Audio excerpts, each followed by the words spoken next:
First of all, I just want to say good morning to everyone here, and I'm really pleased to be here in City Hall in the city of St. Louis to join with so many elected officials and candidates behind me, Democrats, who are here for the same reason I am, and that is to show our support for Susan Montee for Lieutenant Governor of the state of Missouri. I certainly want to welcome all the aldermen, the council people, the committee people, chairmen, and others that are with us this morning. But, you know, I've known Susan Montee as a Democrat and as an elected official for some time. She has been exemplary, clearly and forcefully articulating the values of the Democratic Party and fulfilling the duties of her elected offices with fairness, integrity, competence. For either of these roles, she would deserve our support, and she does. However, my endorsement of her candidacy for Lieutenant Governor last year, and again this morning, is also based upon a personal acquaintance with her over time, and my tremendous amount of respect for her intellect and for her temperament, and the fact that she has a residence in the city of St. Louis, and we're real pleased about that. So she does spend a fair amount of time here, and we appreciate it. Missouri's Lieutenant Governor serves many very important roles for the people of St. Louis and for the people of the state as well.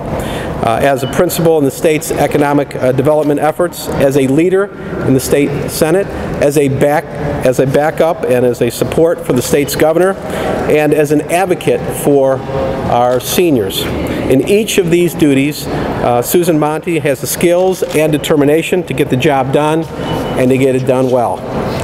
At a moment in our state's history when those who need government the most, our seniors, our veterans, our working families, our students, when they so urgently require strong and a clear voice in Jefferson City, it is my honor to introduce that strong and clear voice for all of us right now. Ladies and gentlemen, please join me in applauding the next Lieutenant Governor of the state of Missouri, Susan Montee.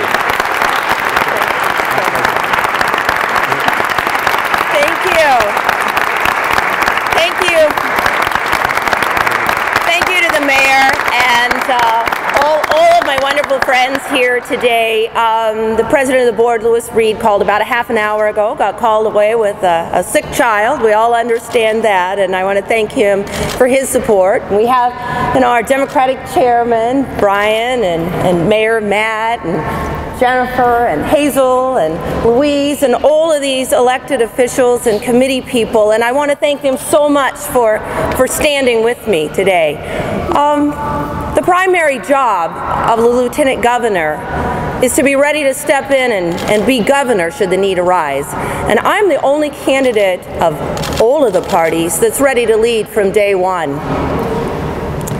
I have my experience outside of government to thank for that. My experience as an attorney and an accountant, a small business owner, and a mother of school children gave me the perspective to understand the effect that legislation has on our daily lives.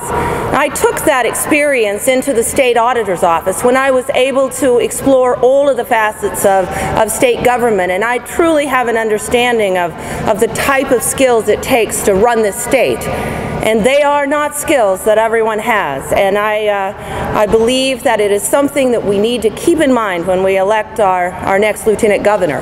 But there are things in the office and duties that are specific to the office of Lieutenant Governor that are near and dear to my heart. I understand the struggles that our senior citizens face every day.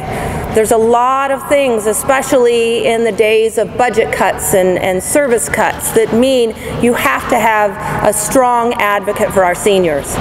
As state auditor, I discovered that people that we had disqualified from taking care of our children were still allowed to work in the elder care facilities and take care of our senior citizens. As Lieutenant Governor, as the advocate for seniors, I'll make sure that those things don't happen and that I protect the seniors to the best of my ability every day. The other place that I feel very strongly about in the Lieutenant Governor's office is that it also serves as the advocate for Veterans Affairs. I come from a military family. My father was missing in action in Vietnam, and I know firsthand the issues that face our veterans and our veterans' families. I know that we in state government have sometimes failed on the taking care of our veterans. And so I know that as the veteran advocate in the Lieutenant Governor, I'm going to make sure that our veterans and their families get the benefits that they deserve and that they've earned, like I did as I went to college on the GI Bill. I'm not afraid of a challenge. I'm not afraid to run this race and stand up for the people who need us most, our most valuable citizens, and the vulnerable people that Jefferson City sometimes takes advantage of. And the people here behind me stand with me as well. And we know that we have to elect the right-thinking individuals from up and down the ticket, from our president all the way down to our school board people, in order to make sure that the policies that are important to us get out there for our children, our future, and the future of our state. So I want to thank everyone here with me today as we embark on this journey, and I will be glad to address you as the next Lieutenant Governor of Missouri in November. Thank you so much.